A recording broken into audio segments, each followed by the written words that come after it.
Welcome to the Midnight Entrepreneur. I'm your host, Easton Bennett, alongside my fellow co-host, Tyler and Easton. We are both entrepreneurs who are learning, growing, and building our own businesses. Our goal is to share our experience and knowledge to help you grow and become a successful entrepreneur. Before we get started, if you have any questions or things you'd like us to cover, you can email us at themidnightentrepreneur@gmail.com. And if you'd like to join our business Discord, that's irrelevant in our world. We talk about wins, business problems, and general questions in there. Shoot us a message and we will get you in there, the running joke of the show. Tyler, what's going on?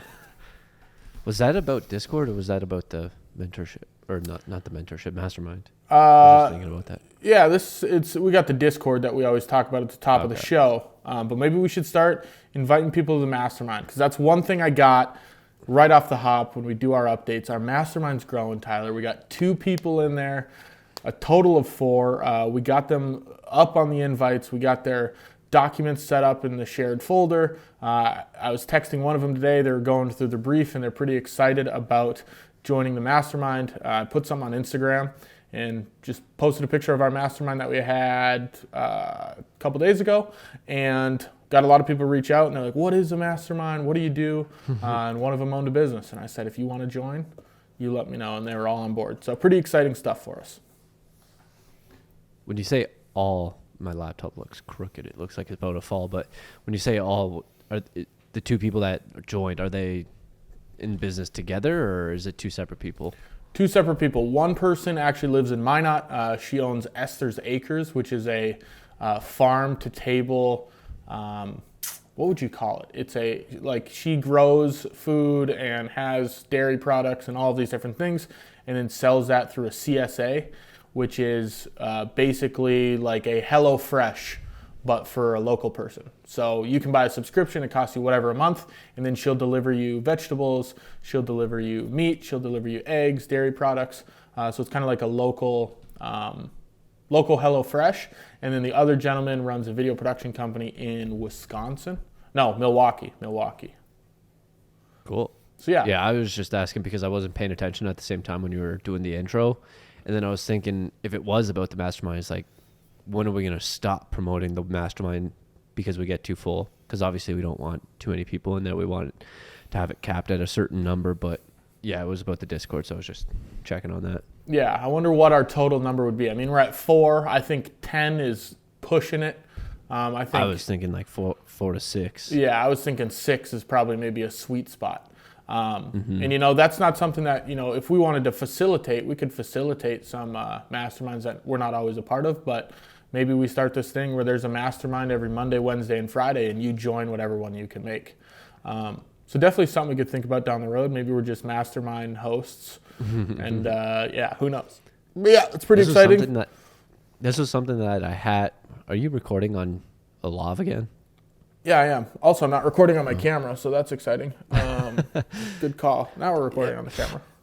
I was thinking, this is actually one thought that I had when we first started the Mastermind, was having like an actual in-person Mastermind once a year where we host it somewhere and host an event.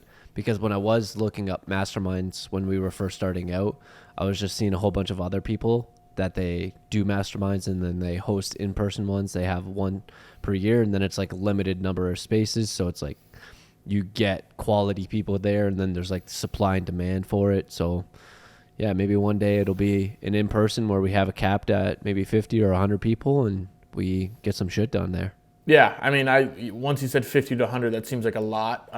With the VAE, which I have that on my list too, they do 2 masterminds a year, one in Bali and one in Dubai, and I think they cap that at about 15 people. And it's kind of cool because they set up, they have chefs there, they do these cool experiences, but they're also working on their business, where I think we could do something a little bit more condensed. I think that's more mastermind friendly, like more, the people that are in the mastermind, it's more friendly for them, because the one that they wanted me to join was $7,500 plus the flights to get over to Dubai. And it's like, okay, that's, if you're spending 10 grand, that's not as doable. But, if we did a trip where, we fly to Arizona or whatever that might be, and it might cost someone $500 to $1,000, I think that would be a little bit more digestible. Mm-hmm. So I think yours, the one that you're talking about, is more niche, where I think it's only videographers. Am I correct? Yep, it's only people that are in the course.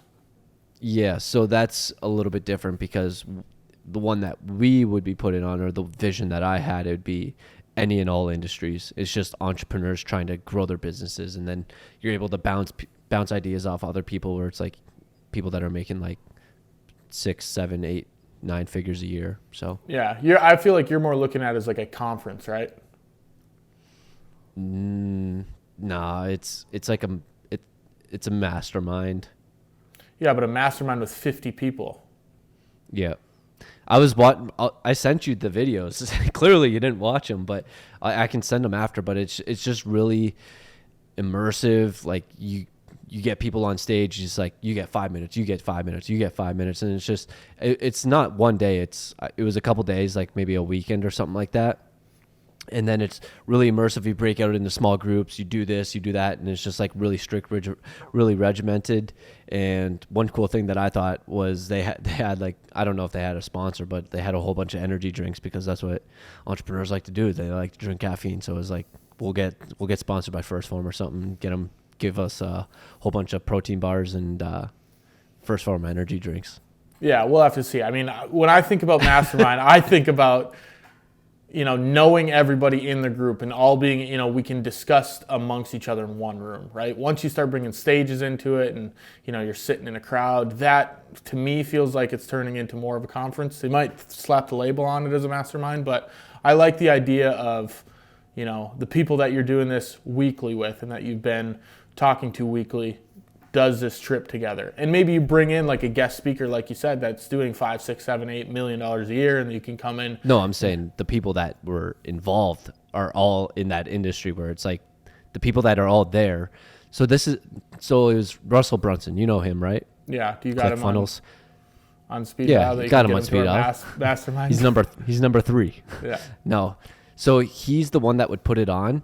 And the cool thing about it, when I was watching the video, is he had like a hype video about it. Alex Hormozy was there, and Layla. So it was really cool seeing them there when they're like building, when it was like before Alex and Layla. It was like them coming up.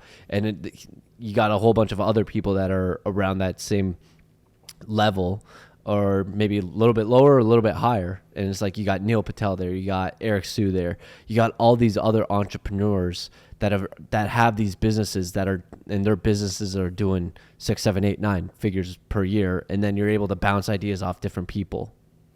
Yeah, but I don't think get different perspectives. Us and the people that are in our mastermind would not be able to make it in a room with those people.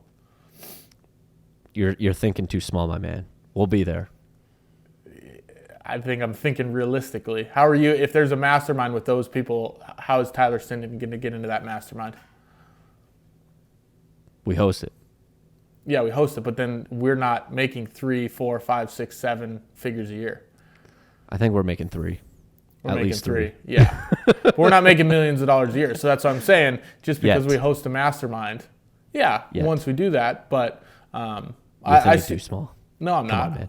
I'm just thinking I don't know if I want to turn it into a giant business conference like the one you went to in St. Louis or whatever it was, because that seems like more of what it is. I'll send you it after. We're going on a tangent here. We don't need to talk about this, but I'll send you it after, and you'll be like, okay, this is pretty dope. Yeah, but we have to first get to the $1 million mark. Easy. Yeah. All right, what else you got for us, Tyler? Yeah, I don't have much. My one client is just asking for a lot of stuff right now, and it just sucks. And it's like, damn, I think I really undercharged myself, but you know what? We're here, and we're just going to keep grinding through it.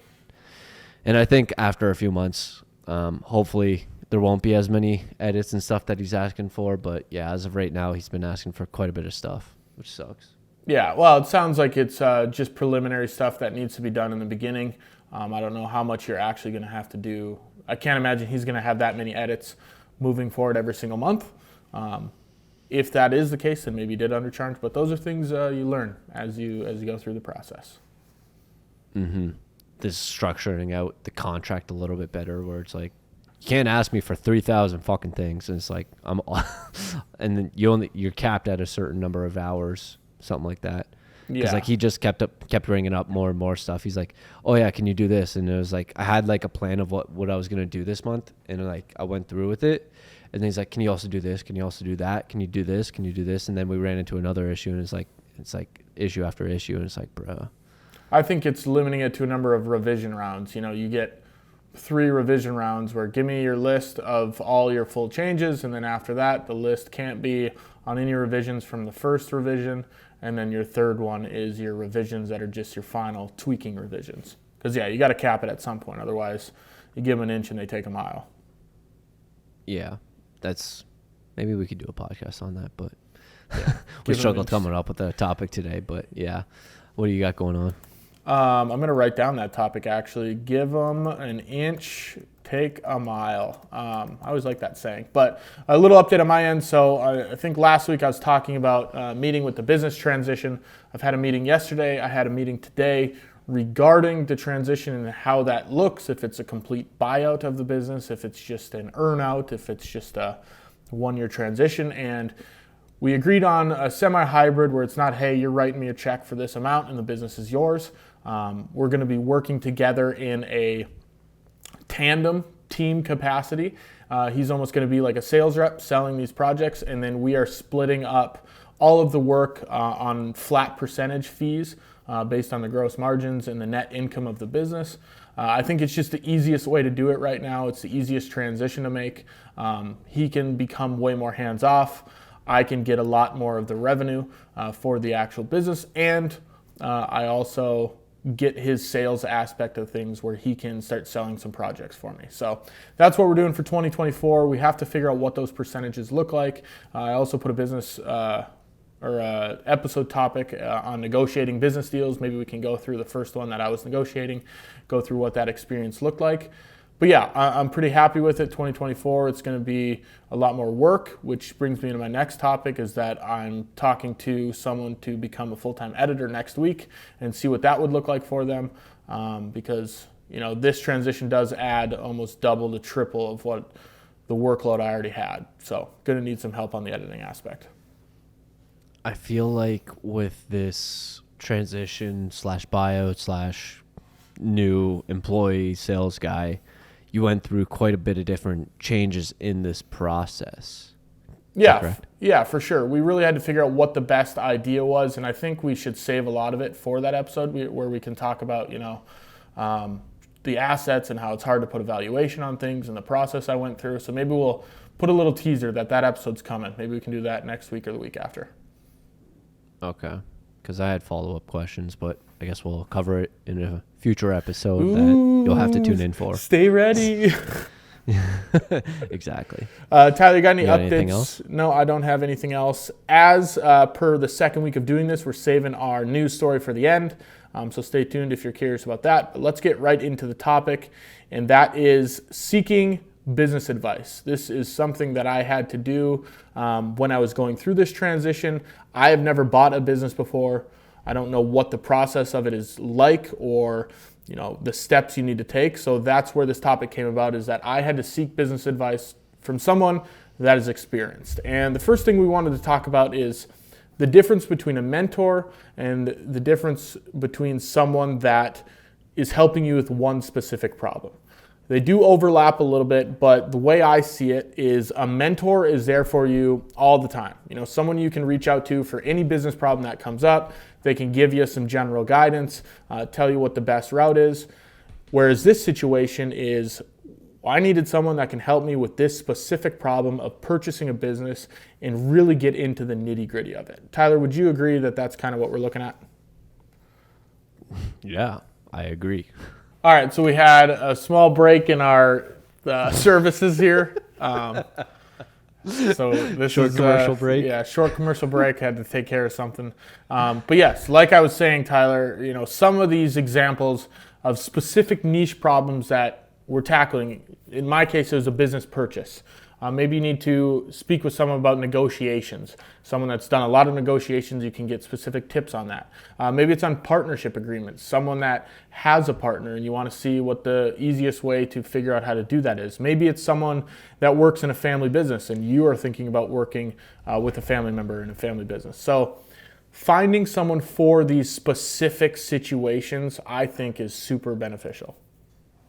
So I know you have a little bit of a, what do you want to call it, an advantage, because you were lucky enough to know the person to help you out in this situation. But what specific advice were you looking for? Yeah, so I think the advice I was looking for in this business transition is what the best route was to take. And honestly, I didn't know that that's what I was looking for until I met with the person that helped me, which is my uncle. So it did help, him being family. I could reach out to my uncle and say, hey, here's my situation. But once I started to talk to him, I started to realize all of the different avenues you can take for purchasing a business or transitioning over a business. There's you just writing them a check and the business is yours. There's an earnout where it's percentage based. There's the terms that you're settling on. Maybe it's over 5 years and you're paying them a set amount per year.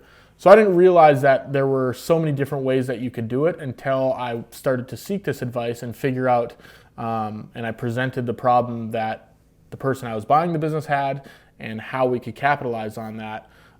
So really, that was kind of the advantage, is that I went in there thinking this is what I wanted, and then after speaking with my uncle, it almost like he peeled back a layer of that onion and realized how much information is out there that I didn't know. Yeah, I think that's one of the good things about mentors, is that they help open your eyes and give you new perspective on situations that you've never been a part of. And I think for you, you kind of touched on the stuff that he was able to open your eyes to. But when you first started, you had a vision of what it was going to be like, and this is what you thought it was going to be like. What was that like? And then when you transitioned to talking to your uncle, what did he open your eyes up to in that process? Yeah, the first vision that I had was, hey, I want to buy this business, and it's going to be some sort of, work under this guy and take a percentage until he's out of the business. So that was my original thought. Original.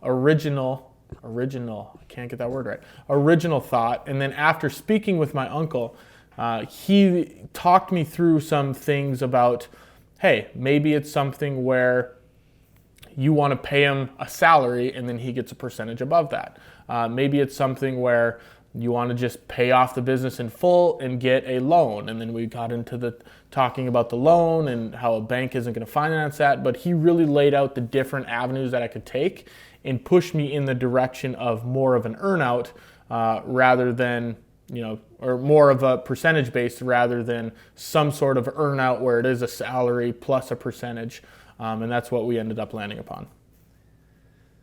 So when you first started this process was, I don't want to go into that because we're going to do an episode on that, but yeah, so he really helped you open your eyes to these new paths and avenues, which was obviously really beneficial for you. And do you think he was able to help achieve you or help you achieve the goals that you wanted to get that you didn't even realize were actually there?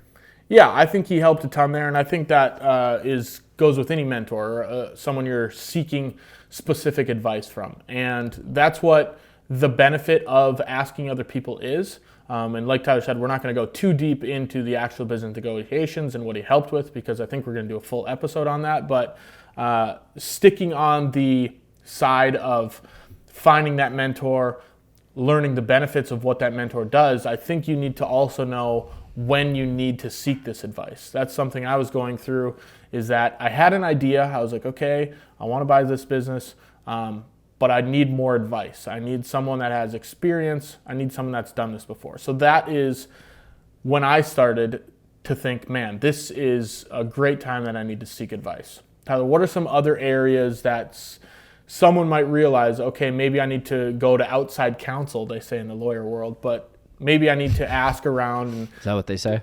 Yeah, well, I watch Suits, so they need outside counsel. Someone from their own law firm. Must be true then. Yeah. Must be true.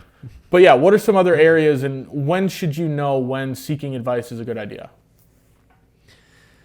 So I think we should define the differences between finding someone specific versus a mentor, because I think there should always be that one person or have a few people that are there to help mentor you along the way. for this specific scenario, it seems like you're trying to get that targeted advice from specific person that has the experience. So it obviously just arises when, if you're going for that specific advice, you're obviously going to have that specific scenario where you don't know your next moves, or you are uncertain of the potential pathways that you could take. And then you have a lot of questions that you have arising. So I think that's the specific scenario. Whereas I think a mentor is pretty much key when you should always have one if you're trying to become like better, because there's so much stuff that you don't know. And if you think that you know everything, like, you're obviously just full of yourself and you have an ego problem.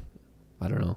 Yeah. I know we did have a small commercial break in there, Tyler, but that's what we were talking about at the top of the topic, the difference between the two. Was it? Yeah, that's okay. That was a long time ago. We could go back to it. That's fine. But yeah, it's great to have a mentor that can help you with all your general problems and keep you going in your business journey. But the specific problem solver is something when there are niche scenarios. So a few areas that you look for something specific away from the general mentor that you have is if you're in unfamiliar territory. That was happening with me. I've never bought a business before, so I could go to some of the people that I ask mentorship-wise about general business. I talked to you, Tyler, not considering you a mentor, but a colleague, some people in the video world that helped me with some video stuff. But I needed someone that has bought a business before and has went through the process. So if you're ever in unfamiliar territory, that's one way you could do it. Maybe if you have a big decision in your business, a big idea, and you think, hey, this is what I think I want to do, but you also want to run it by someone that has had the experiences and made these big decisions before. That's maybe a time when you seek specific advice. Because your mentor might be like, yeah, I like your idea, it's good. But someone that's like, hey, have you ever done a branding change? I want to change my name from this to this. Finding someone that's actually done a branding change and learning from what they learned when they went through the process is going to help a ton more than someone that's maybe a great business mentor, but they've never rebranded themselves. Do you not think that they can offer good advice? No, I think they could, but I think the person that's been through it and is specifically targeted for that scenario is going to offer better advice. That's fair. So what are your thoughts on going to someone that doesn't have the experience and asking them questions? What do you mean? Like asking me. Yeah. I was like, is that what you mean? I'm going to make you say yes. it. Yes. I think it's good to, one, get a census from different parties. Obviously, I'm gonna weigh your advice and your thoughts on it differently than I'm gonna weigh someone that's bought a business before, and that's no knock to you. But you get a different perspective. So I do think it's good to go out there, ask people in different aspects of business, in different areas of business, and you might get some different information, and then just take that information that you have with a different level of effectiveness, I guess you could say. So basically taking it with a grain of salt, because it's like, it's just good to get those different perspectives in there. Yeah, and the reason I didn't use grain of salt is because taking it with a grain of salt maybe alludes to your advice not being correct. Whereas I wouldn't say, when I asked you about it, your advice, it's not incorrect. You're giving me the knowledge that you have. So taking it with just different level of effectiveness, I know I'm not going to get the same advice from you because you've never bought a business, but I know asking my uncle, I'm definitely going to get some actionable and tangible advice. But it's good seeing both sides of the argument. Not the argument, but both sides of the matter. And different insights and experiences, because he's obviously has the experience from buying other businesses, different stuff that has come up in that process, and he can walk you through some of that different, I don't know if he did or not, but that's some of the stuff that he can do. And he's looking at it from a very analytical perspective of, hey, this is how you buy businesses, this is how you run the reports, whereas someone like you might give me more of an insight on how Matt is feeling when I present him with these portfolios and these briefs and everything. So that's where you can take, it's a two-sided coin where, you get the super analytical expertise from John because he's bought businesses before, or I get the, hey, if I was Matt, this is how I would feel if you said it like that, or this is how I would feel if you gave me that number. So you get both sides of the coin, which is nice. And that's why I think you should ask people. What was some of the best advice that, or insights, takeaways that you received from your uncle during this discussion? And maybe what was some of the stuff that you noticed when you were talking with Matt? What was some of the stuff that came up from him that maybe surprised you, shocked you, or made you think like, oh, I didn't expect that? I think that's a conversation we can save for the actual... Oh my God, that's so tough. That's all right. Right now, I wanted this podcast because I kind of made an executive decision that this is what we're doing this week. But I wanted this one to be about opening the door and realizing that sometimes you really need to hone in and find a specific person over the general information you're getting.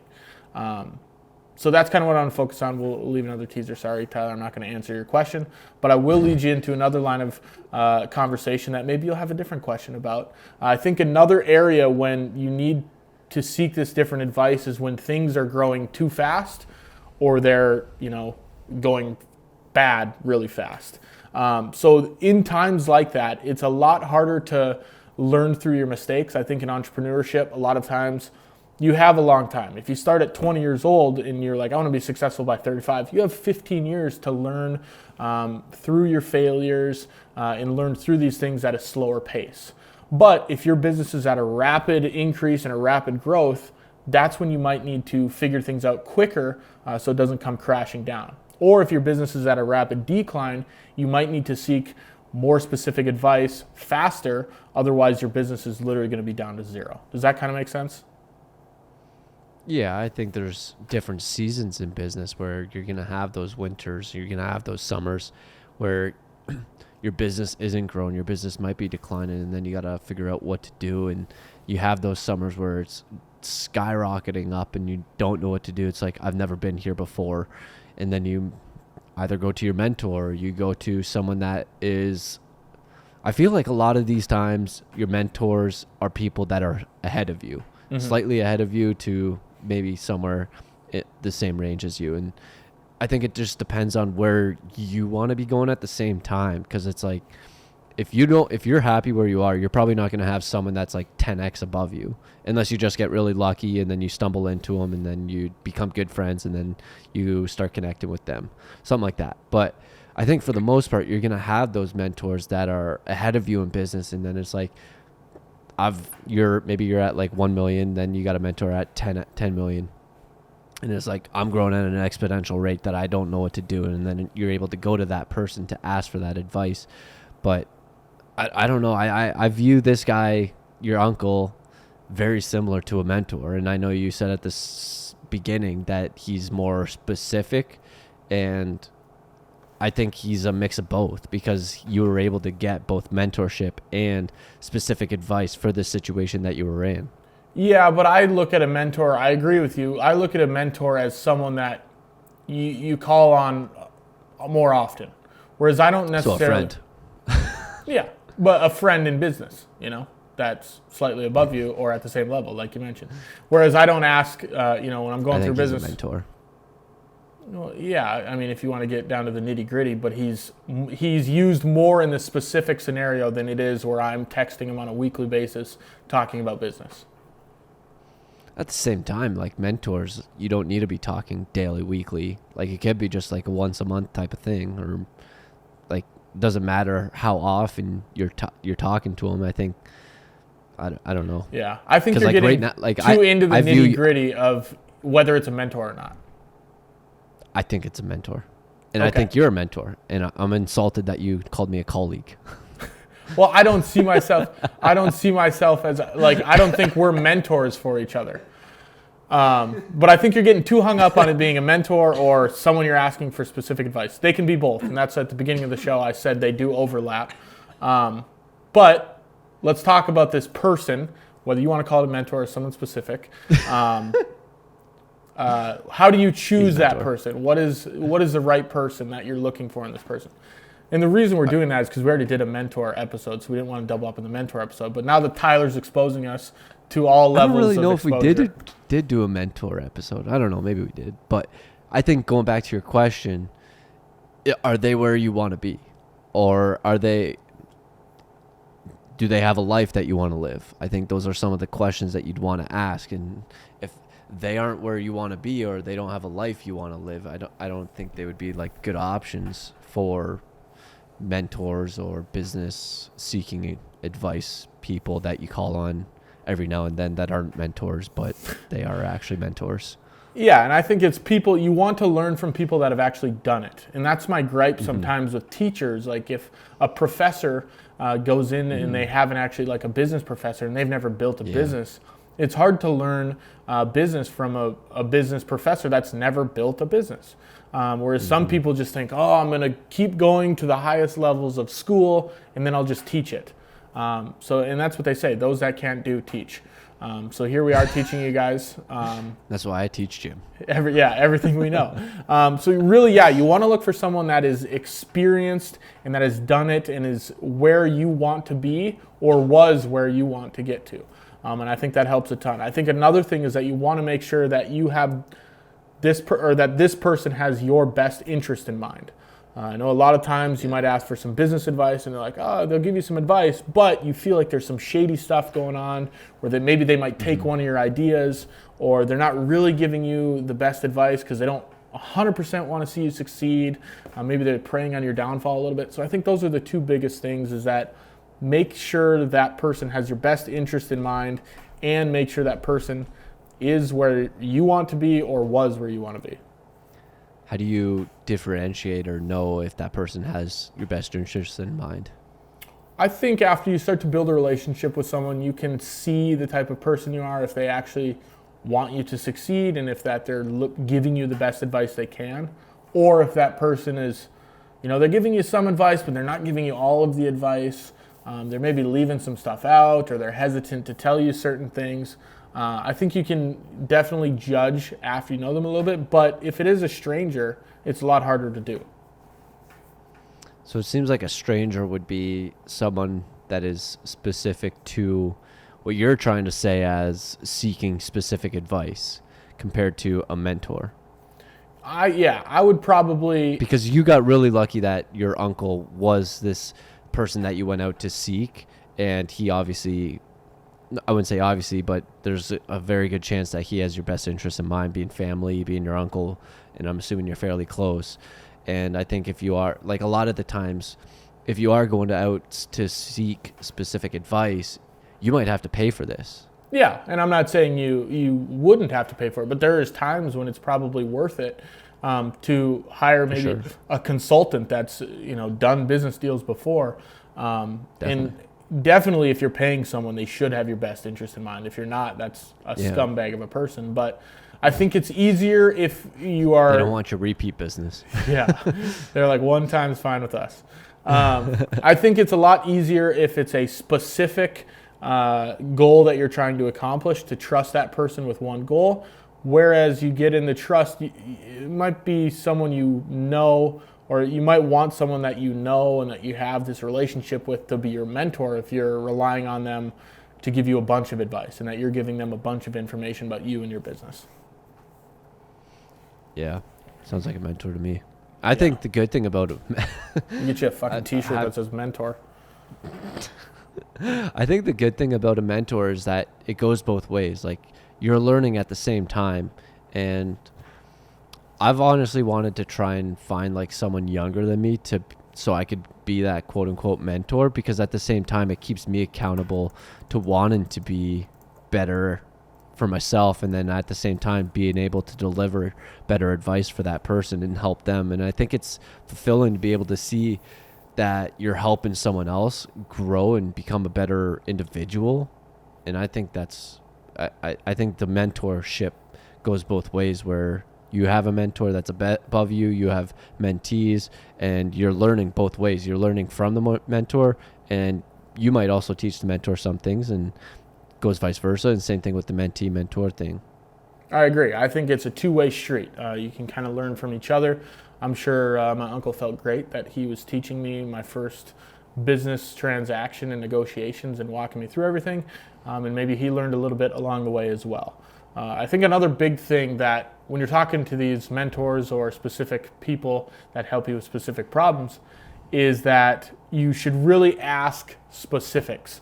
This is one issue I ran into, which we'll talk about more in depth on the negotiating episode, in the business deal episode, but a lot of times my uncle would get into fairy tale land where he would talk about, well, this is what you can do. And sometimes we've had a deal that this happened and then this happened, where I think it's really good if you can ask for specific advice on what you need. Like, what would you do? If you were in my shoes, what would you do?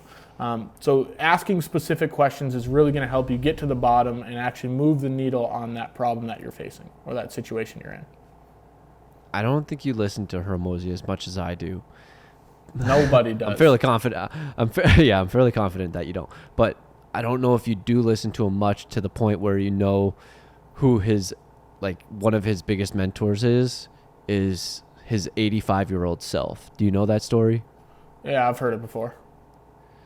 So the one thing that I'm thinking about with you and your uncle is you have to provide your uncle a lot of context. The only person that knows every single bit of context is yourself. Yeah. So it's like when you're going to meet with your uncle, you have to be like, this is what X, Y, and Z, and then this and that, and this and this. And then you have to provide all that context. So he knows where you're at. He knows all the information you have. So I think that's one thing that he talks about with like therapists and shit. It's like, why would I pay for a therapist? Because 90% of the conversation is me trying to provide context for that therapist so they can understand where I'm at. But the one person that understands you the most and knows all the context is yourself. So it's like, I don't know. I know it's tough to be able to ask for that specific advice where it's like, how do I go through a buyout or whatever it is when you've never actually done that and you're talking to like your 85-year-old self, and then it's like, well, what's the advice I would give you? And then it's like, you have the context, but that's just something that came on my mind. Yeah, but my 85-year-old self still doesn't know the answer just because I'm older. Yeah. That's what I was just saying at the end there. And I don't know if I entirely agree with the therapist thing either. I think that, there might be a lot about giving people context, but I think they ask questions to unlock things that you haven't thought about. Whereas that's the whole game, is that these people, whether it's a therapist or whether it's a mentor, they are asking you questions with the context that you're giving them about situations or questions that you maybe never thought about. I know that happened a lot of times where my uncle said, I said, well, what if he comes back and says the business is worth $500,000? And he said, he just asked me the question. He said, well, how would you make that work? And I said, well, I couldn't. And he said, well, there you go. That would be your response to him. He said, you'd have to pay him all of the business's profit for the next 5 years. And I'm like, okay, yeah, I never really thought about that. So that's, I think, the role of this mentor and, a therapist is asking those questions and unlocking what you already know. But you have to be, someone has to ask that question so you can figure out that you do know that. Because without that, I would have never figured out that question. Unless I guess I sat and thought about it long and hard, but. Yeah. So, maybe. Yeah. But that's kind of what we're going to talk about. Not a ton on this one this week. We just want to talk about mentors, I guess you could say. This is our mentor episode. If you're on Team Tyler. But yeah, we'll go more in depth on the actual deal and everything on the negotiating a business deal episode, which is coming at some point. We have not agreed when. Tyler, anything else on mentors / seeking business advice for a specific problem solver on a very niche situation? Not really. It just kind of seems like a mentor, but then at the same time, if you get really lucky and you have someone that knows that it's good to be able to go to them to ask for that advice. But at the same time, I think there are opportunities that you can go and pay for that specific service from someone that has been through that if you don't know anyone specifically. Yeah, but I don't think you necessarily need to pay for all of it, because I'm thinking, and then maybe this is my rebuttal, my final closing arguments against mentor versus this person is maybe, you don't have a family member that's bought a business before and is in this situation, but you follow someone online, maybe they're a town over from you and they've bought a business before. Maybe you send them a message and say, hey, I know you've bought a business before. I'm kind of going through the same scenario. Is there any way that I could sit down with you for an hour and just talk about the process? And maybe that's the only 1 hour meeting you ever have with this person and you never have any more interaction from them. So that's where I'd see it, is that's less of a mentor just because you're sitting down asking them questions. And that's I would agree with that. specific problem solver. Took me the whole episode to get to my rebuttal. There you but go. We You finally got it. We finally got it. I would agree that's not really a mentor. That's just someone that you're seeking business advice from. See, it was the fact that it was my uncle that was really throwing you off that it was a mentor. I still think he's a mentor. Yeah, well, he might be, and there's some overlap, but we're not talking about, hey, everyone go talk to Easton's uncle. We're not talking about that. So he offers free business advice on acquisitions. He does not. Mergers. He does not. He charges a lot for it. All right, let's go into this week's news story. Some big tech layoffs going on in the world right now. The quote we have here, the recent cutbacks in tech also are due to the rise of artificial intelligence and the persistence of high interest rates, some analysis said, foretelling similar risks. Analysts, whatever. Foretelling similar risks for workers across major swaths of the economy. What do you think about this, Tyler? Are you fearful that the jobs are in doom, that everything's going to crumble? I think there is a side of it to be fearful, especially being in is it white collar work, where AI, everyone always thought that AI was going to take over the blue collar workers, and then all of a sudden here it is taking over the white collar workers. And it's funny, the people that create the AI is the people that the AI is taking the jobs from. So it's kind of ironic. A lot of the stuff that we talk about at work is that you need to become proficient with AI, because if you don't use it, you're going to get left behind because other people are going to use it, and they're just going to be that much quicker, that much faster, that much more efficient at it. So it's like you got to be able to know how to use it and understand it. It's kind of like maybe the internet would be a good example, because it's like if you don't know how to use the internet, it's going to be tough for you to compete. You're going to fall behind quickly. Yeah, very quickly. And then the way and how fast AI creates itself and like advances forward, it's like the amount of time like everything's just progressing because of AI. It's like pretty crazy. Yeah. What do you think? I think you're in a little bit of a different industry, but what do you think? Yeah, I do think it's definitely coming for those white collar jobs, like you said, but I also think it's coming for the positions that are tedious. There's some things that AI definitely speeds up, like, script writing. Not saying it's going to write the perfect script for you, but it can get it pretty close for you to tweak. Idea generation, that takes a long time. Brainstorming used to take a lot of time, and now that's one of the biggest things that I use it for, is that it goes a lot quicker now. So I think some of those tedious tasks, it's definitely going to take out. And it's funny how you said the white collar ones are going first. It seems like you said, the people that created it are losing their jobs quicker.